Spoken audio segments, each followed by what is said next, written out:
you ask a very important questions, because in terms of my understanding, since China proposed the Belt and Road Initiative in 2013, China has increasingly emphasized the cooperation with a country in global south. And the total bilateral trade between China and Russia, China and Central Asia, China and Latin America, China and Africa, China, Southeast Asia has grown by more than 10% annually.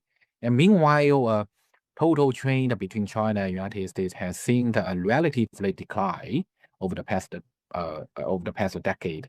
So these I call the de-Americanization, or these structural adjustments has also led to China becoming less relies on the U.S. in its trade relationship, as you mentioned right now.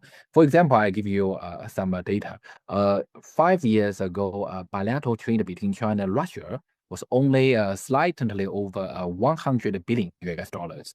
But now, 5 years later, now it has reached 250 billion US dollars, and it is expected to exceed 300 billion US dollar in the next 5 years.